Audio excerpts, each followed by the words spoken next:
Hello, thank you Vicky, and thank you all for being here. This afternoon I wanted to start by talking about the olm. It is an aquatic salamander of Central Europe, which is about 1 foot long, and is as pale as the caves are dark. It is almost translucent. It has a tail and very delicate tiny limbs which it uses to swim through these dark waters. It does not have eyes, which are trophy early in life, but can feel the bioelectric field of other organisms, and it can sense light through its skin. So if you were to shine a torch on it, it would swim away. It can live up to 100 years and 10 without food. It has been around since the time of the dinosaurs, survived what wiped them out, the Earth's collision with a giant asteroid, great changes in the planet's climate, and yet for the first time in this species' 110 million year history is it beginning to disappear. And this is all because of us. It needs cool, clean waters to survive and is struggling in our increasingly polluted rivers. I'd been wanting to write this book for a long time, but it was after learning about the olm that I decided to. And it was because of the vulnerability of these species, but it was also because they cannot speak for themselves. So that's the book. And then, so this here is an engraving I made of an Asiatic cheetah. Can anyone tell me how many there are left in the wild today? Can anyone give me a number? More than one.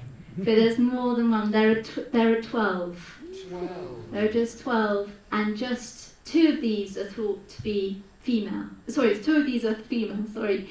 And they once ranged from India to the northwest of the Arabian Peninsula, but are now confined to Iran. And this is due to conversion of their grasslands for agriculture, because of hunting, poaching, and more recently because of collisions with vehicles.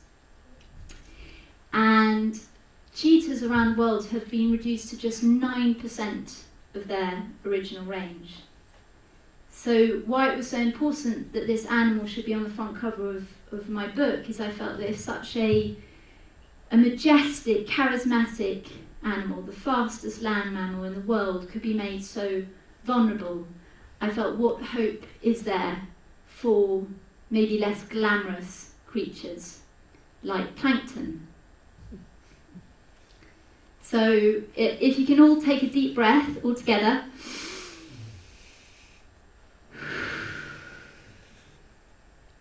So half of the oxygen that just entered our lungs was made by plankton. There are 2 types of plankton. There is zooplankton, animal plankton, and phytoplankton, which are plant plankton.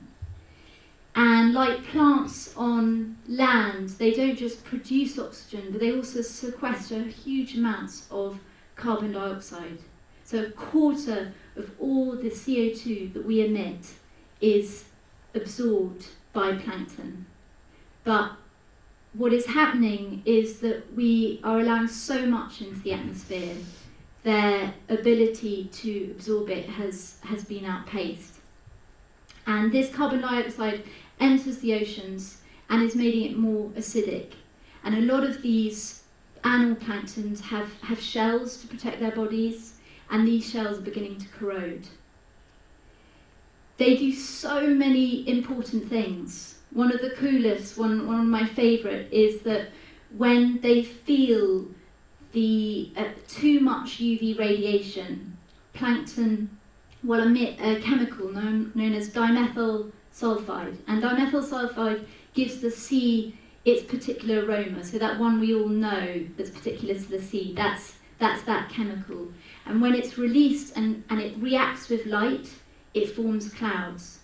So these tiny, often microscopic organisms at the base of the chain of life have the ability to form clouds which block the sun, which help to keep us cool. Plankton are beautiful.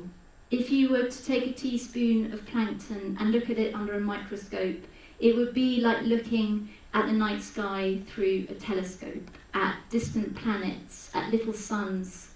They pulsate light along their bodies, they flash different colours. Their names are like something from a Roald Dahl book: sea gooseberries, sea angels, sea butterflies, which glide through water like butterflies fly through air. They've got wings. They are threatened by our warming seas, which are changing the currents and the nutrient cycles that they depend on. And another great threat are plastics, which are hindering their growth and their ability to photosynthesize. So here's a very shocking photograph, which you might have seen before, but it's to show that plastics are affecting creatures all the way up the food chain. So this is an albatross chick, which was fed this plastic by its parents, who believed it to be fish or squid. And plastics in the ocean, algae starts to grow on plastic, and it starts to smell like fish, and so the parents feed it mistakenly, believing it to be food. When we think of plastic pollution, we often think of it as ocean pollution, as something in our seas. But what we are finding is that there's even more of it in our soils as microplastics. And one of the highest type of, most numerous type of microplastics found are those that are shed from synthetic clothes, so polyester, nylon, rayon. So every time we do a wash in a machine that has synthetic clothes in it, up to 700,000 little microfibers are shed. And these end up in our rivers and they end up in our soil. And what's happening is that these microfibers are making their way up through the food chain and are causing damage along the way. So with earthworms, for example, plastic is obstructing their digestion, it's reducing their fertility. With plants, plastics, these microfibers, all different types of plastics, but are obstructing the flow of water and nutrients up the structure of the plant. They're reducing the amount of chlorophyll plants can produce, and therefore how much photosynthesis they can do. And in us, they're releasing chemicals which are affecting our organs and are reducing fertility. So here is one of these microfibers which was found.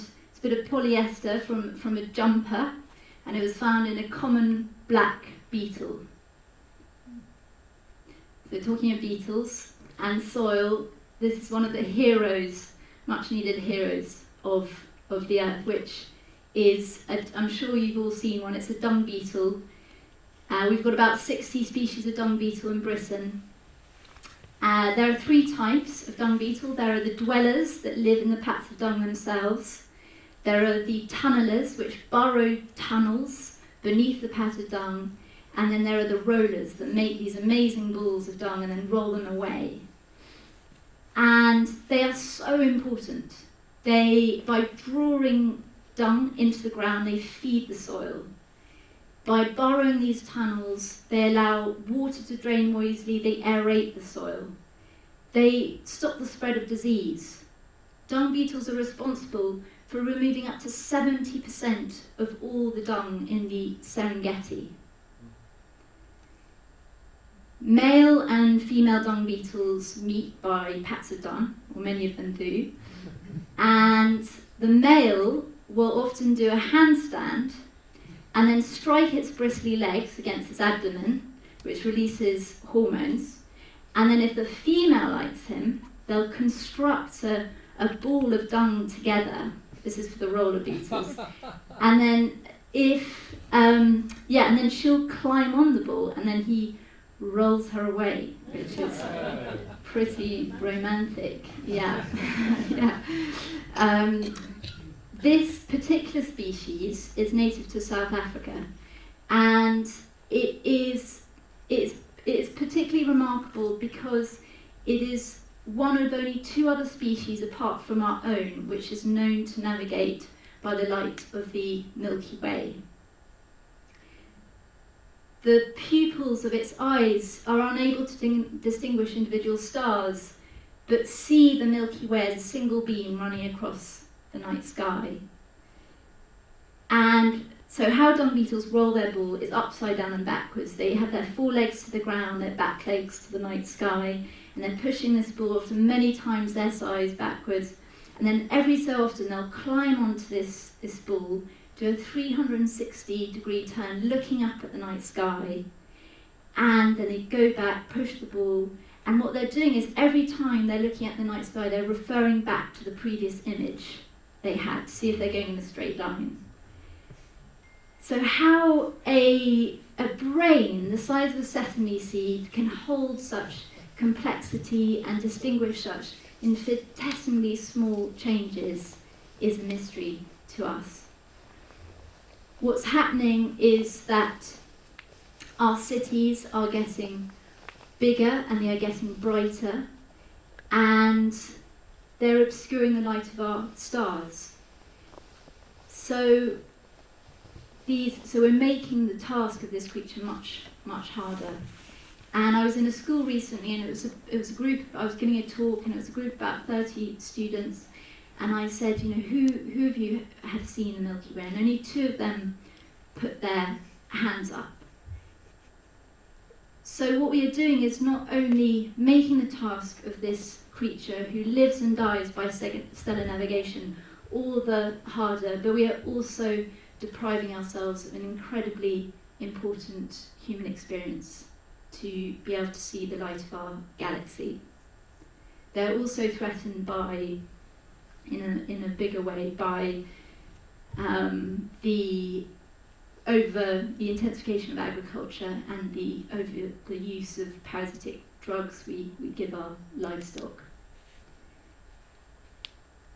The final species that I wanted to talk about is one that's meant a lot to me since I was little, and one I'm sure you've all seen photos of or footage of, orcas. And I think you just have to see footage of their eyes to know that this species is one which holds so much depth, so much intelligence, so much soul. Complex song is their language, and each family of orcas, each pod, has its own song, which is passed down from generation to generation. We actually, before I go on to the next bit, one of the most moving things I think is that when they see the full moon or the northern lights, their pitch of song heightens. And we don't yet know why this is, but I like to think that they feel something we do when we see those things. There is a pod of orcas that live off the west coast of Scotland, known as the West Coast Community. One of its females was caught in a net in 2016. The autopsy showed that she had the highest levels of PCBs, a man-made chemical known as PCBs, ever recorded. PCBs get stored in our fat. They're in the fish we eat, and they cause infertility. The autopsy showed that this orca had never been able to produce a calf, and indeed her pod had not produced a calf since the early 1990s when monitoring began. So this family of orca, the family of orcas that lives around our coast, will become extinct, and with them their unique language. In the 18 months it took me to research this book, 107 species were declared extinct. And these are the ones we know about. There are going to be some that we haven't even met yet that will be going before we even know them. It's hard enough to come to terms with the loss of a person, but the idea that an entire species is wiped from the face of the earth, never to return again, is something that even after 3 years of researching nothing else and working on nothing else, I still find very hard to process. And these species don't just make our world a richer, more beautiful, more interesting place to live, but they also make it habitable for us. We cannot harm the world without harming ourselves. And yet I have hope, and I have hope for 3 reasons. The first is that if we allow nature to recover, it does, and it does so remarkably quickly. The second is that our choices really, really matter. Every day, each one of us makes choices which has an impact on our soil, on our water, on our air, on another species or on another person. And it doesn't matter how small those are, it's an impact. And so I find it incredibly empowering that whether it's what I buy, what I choose to eat, how I choose to travel, these will be having an impact and I can make a difference. And together, all our choices will make a huge difference. Finally, I'll end with a reading, but one last is that we are the greatest problem solvers this world has seen, and we are the first to cause a mass extinction, but we could also be the first to halt one. So I take heart from the plankton and the dung beetle, and never think you are too small to make a difference. And I know I'm running out of time, I just wanted to just have one quick reading, which is about, it's from the first chapter of my book, and it's about the Apollo 8 mission, which happened on the 24th of December 1968, and about the photograph the astronauts took, which I'm sure we all know, the photo of called Earthrise. I mean, I did not such a good reference, the photo is much better, but I did an engraving of the photograph here, and I'll just read a short extract from the chapter.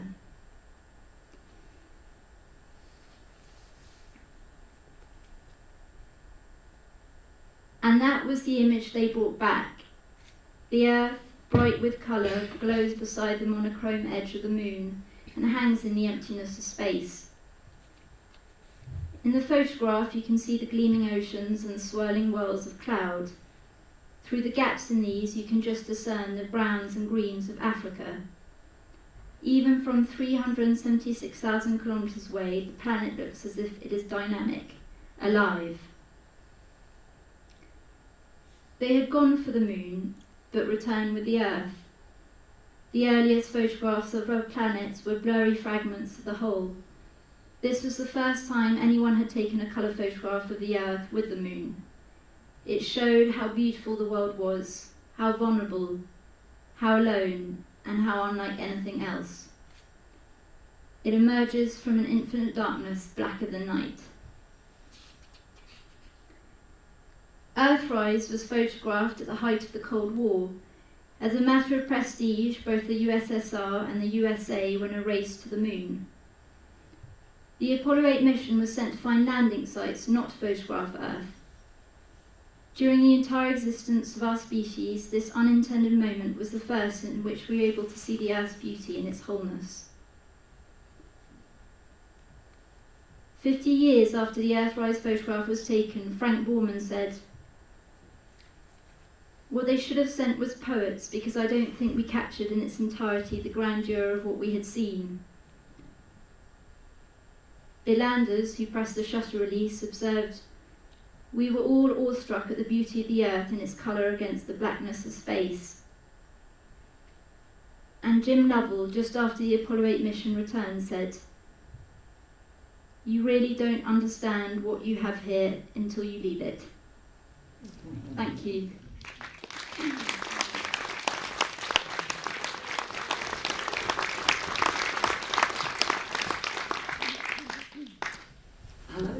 Hello. Thank you, Beatrice. That was fantastic and great ending with the moon.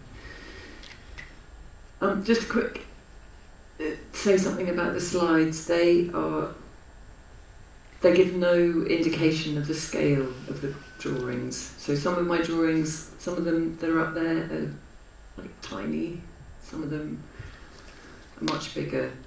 There's little indication. Sorry about that. So imagine that I'm sitting on an upturned bucket in John's meadow. I've got a board with a piece of paper stuck to it on my knee. My pastels are down here, and I've got another folder, and I've got a folder with more paper there. It's January, it's 3:30 in the afternoon, and the sun is setting behind me. I'm here to draw the full moon rise, and I'm confident that it's going to rise just there between the trees over the stream. For a long time, I've been really bothered that I didn't know anything about the moon. Why is it sometimes up there in the day? Sometimes I don't see it at all. Sometimes I only glimpse it in the small hours. I get muddled up with waxing and waning. I can't tell you which is which. Because if you only glimpse the moon, it's got no context. Yeah. I wonder how many generations you'd have to go back to find a time when everybody was familiar with the moon. So for the last couple of months, I've been trying to keep an eye on it. And I think I've worked out that the full moon rises as the sun sets. And I know that the moon, like the sun, rises in the east and sets in the west. And that's about as far as my knowledge goes. So I've decided to draw it. Because drawing is a really good way of looking properly at something. It doesn't matter what your drawing's like. The fact is you've turned up, you've looked closely, and you will have learned something about your subject matter. So here I am, on my bucket, at the end of a beautiful January day, waiting to draw the full moon rise. The landscape in front of me is pink, and it's turning pinker and pinker, and I'm already in a muddle because I haven't got any pinks in my box, and I'm wondering whether a bit of yellow and a bit of rusty brown might do the trick. When I look up, it's like I've seen a ghost. There's an enormous gauzy O, so transparent it's almost invisible, just there, just above, hanging just above the stream. I stare for what seems like ages before I remember my drawing. I pivot to the sky, which is so pale against the vermilion landscape, but the moon is paler. I look back up, and the moon is more solid now, the sky more violet, the pink landscape a degree less punchy. I fling the paper away and grab a new sheet. When I look up, the moon is the palest pink, and the sky is pink too. The ground is fading to purple. A new bit of paper. The landscape is khaki now. The moon is beginning to glow and has moved up into the south. The sky is pink, the sky is mauve, the sky is blue gold. The moon is moving. A blue-grey band appears on the horizon and climbs into the pink sky. It engulfs the moon, which switches up a notch and is now rose gold and really glowing. The meadow and trees are black now. The moon is higher still and travelling south. Does it always move that fast? I can't see what colour I'm using, I can't see the paper, and I can't see my box of pastels. Suddenly, there's a burst of light in the corner of my eye. I turn to look. It's the moon's reflection in the stream beside me. A broken, dark orange, jiggling moon compared to the serenity of the sky moon's rose gold. It's been about an hour and a half and I have to stop because I can't see. Then the next difficulty arises. I can't see where anything is to pack up. I spent a long time on my hands and knees feeling around in the cold, dewy grass. I'm exhilarated. That was the most beautiful thing I've ever seen. How have I never properly noticed that before? But I'm also frustrated. God, that was difficult. Convulsions of colour and movement, and now it's dark, and the moon is over there, and I can't try again till tomorrow. Of course, I take a torch the next day, and I'm feeling quite clever. I think I know what to expect. But to cut a long story short, I'm confounded again. I draw the vermilion and then the darkening landscape. The moon is nowhere to be seen. Where is that alabaster O? Where is the moon?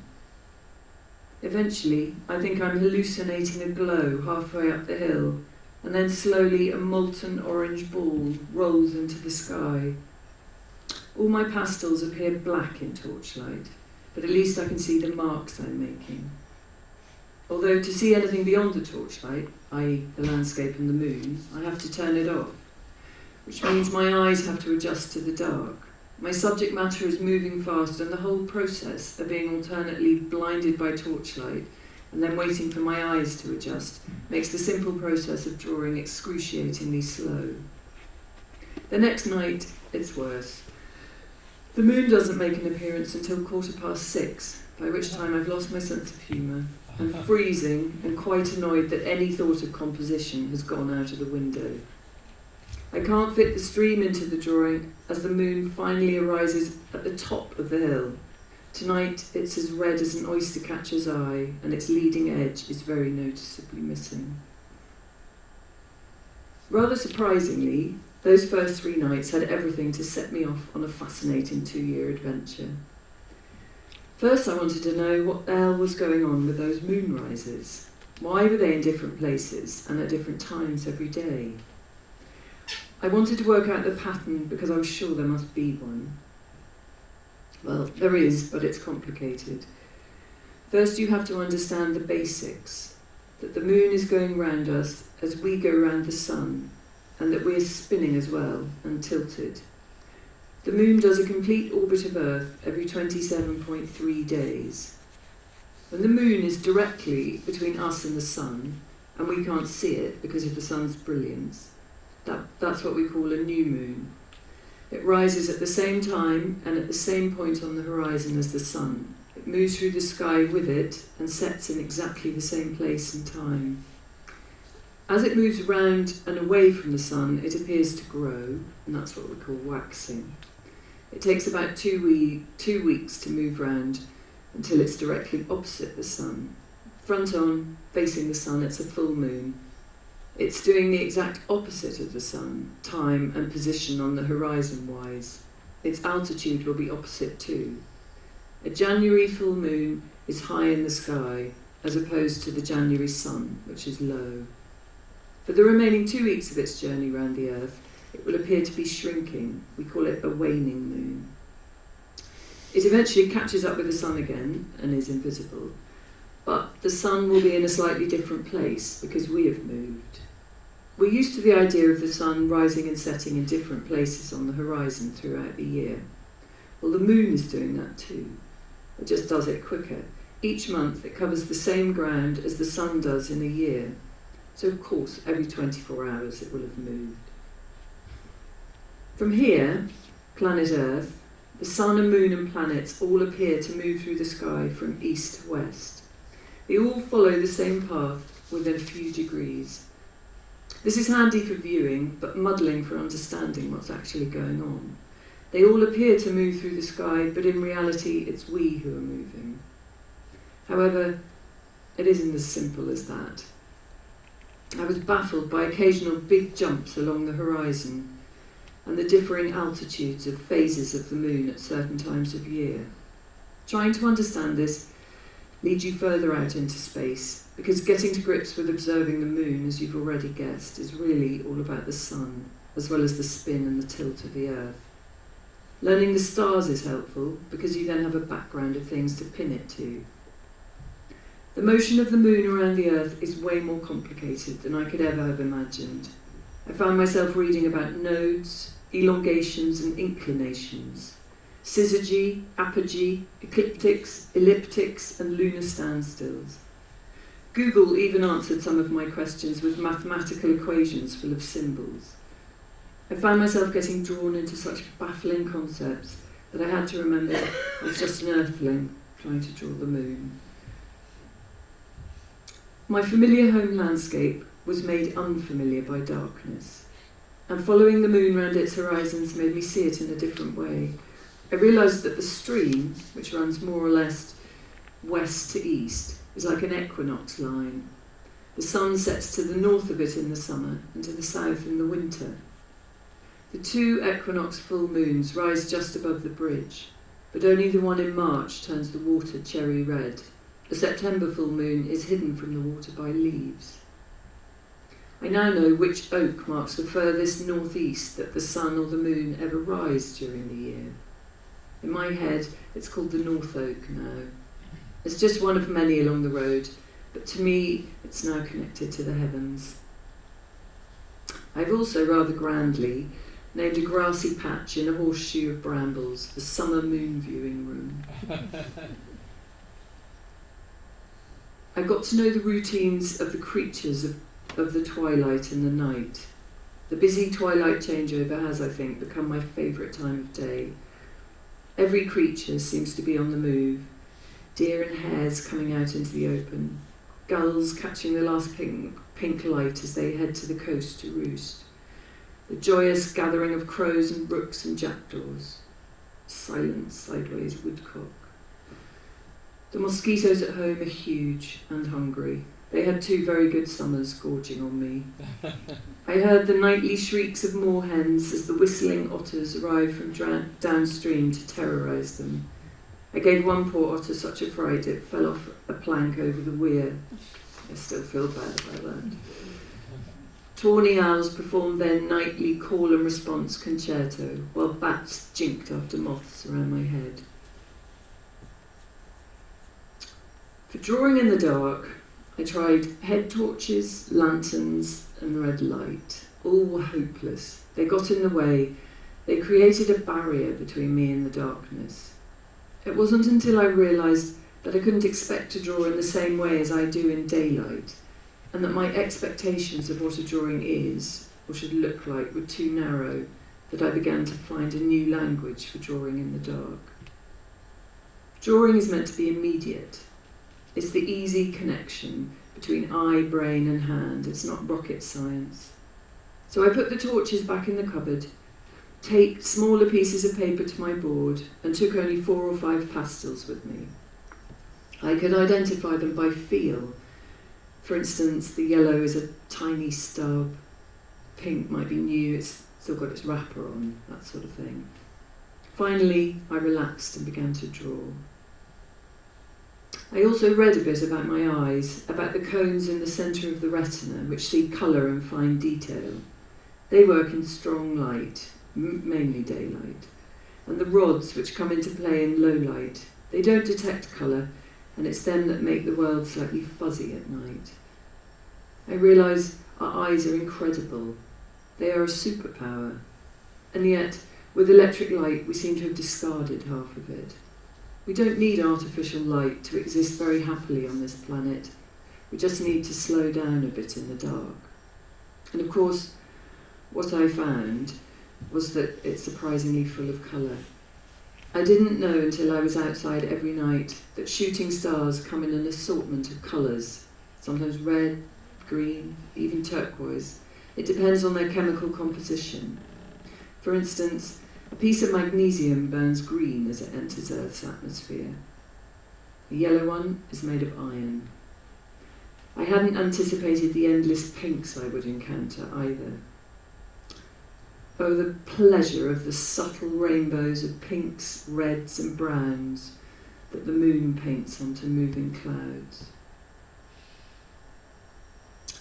I learned to love the silence at night and the heightening of my other senses, like the crash of a crabapple falling from a tree that comes out of nowhere and sounds like a bomb exploding, without all the other daytime noise. Or the scent of those crabapples, so intense at night that I can actually taste them. Did you know that the sighing of mud at 3 a.m. has a swaying, hypnotic sort of rhythm? With no sight, I felt animals moving around me. Walking over rough ground in pitch dark, it was my feet and shins that took over. All my senses seemed to have migrated to below my knees, sensing the tiniest bump and single stem. I felt the acute difference between the dead flower heads of yarrow and St. John's wort with my shins. I listened for what seemed like hours and was moved to tears once by the enchanted song at midnight of one cricket from his warm patch under a Scots pine. I felt safe and delighted and at ease when enveloped in darkness and silence. I realised that viewpoint is all. Observing the moon is actually about the place you're looking from. Here we are in Wells, 52 degrees north, 1 degree east. The moon rises and sets every day.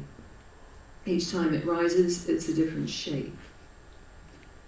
It's not like that further north, though. If we were in Longyearbyen in Svalbard, which is 78 degrees north, the moon will be in the sky for 10 days continuously after Tuesday's full moon.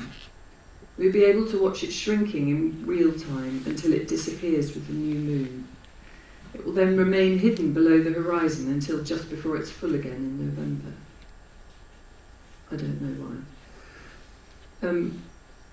I view the moon from a shallow river valley surrounded by trees. Light pollution isn't too bad, but it's growing. My moon is a tease, it's always behind trees. It's a latecomer, an early goer. It'll be different for you. Perhaps you have a wide open space, mountains, maybe tower blocks, the sea. The moon will be different in each place it's viewed from.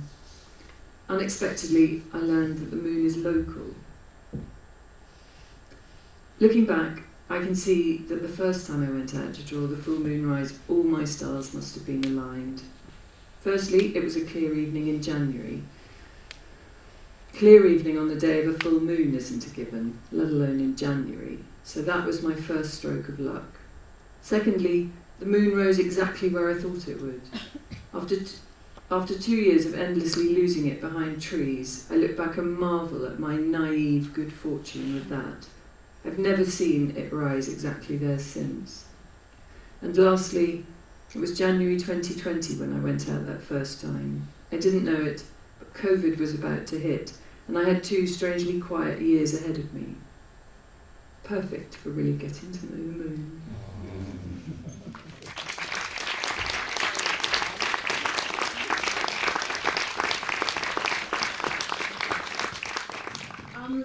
Really interesting talks. Congratulations, both of you. I was just thinking about the sad death of Jane Goodall, who's said that we're in the middle of the, I think it's 6th great extinction, is it? How would you feel her view on that? What's her view? Do you agree with her? Oh yeah. No, there's it's species are going extinct very quickly. You know, there's so many, like I was saying, you know, just in those short, in those 18 months I was working, there were 107 were going extinct, went extinct. So it's too fast, and I think the only difference to the other extinctions is that it's because of one species, which is us. So that's why I feel we need to, you know, halt it.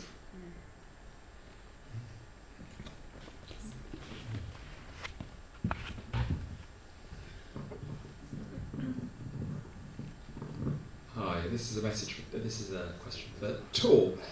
Most of us are terrified of the dark. You know, horror films, horror books have happened in the dark. Bad things happen to us in the dark.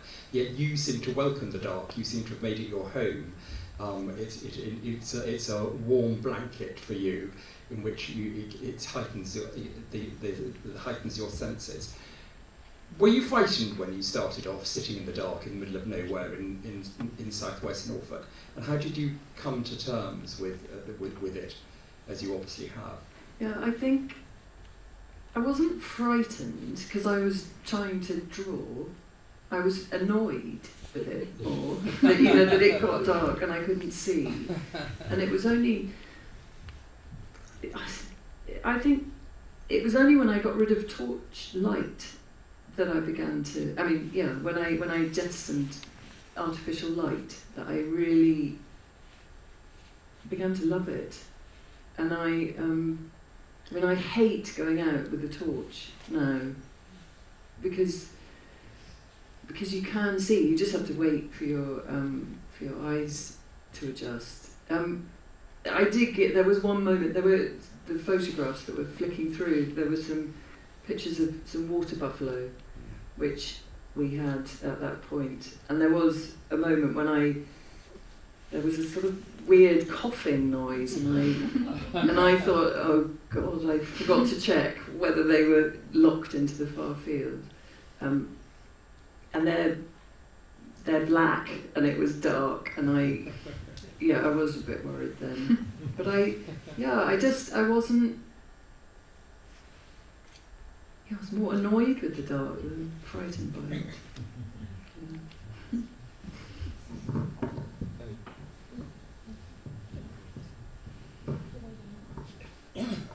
This is a question for B.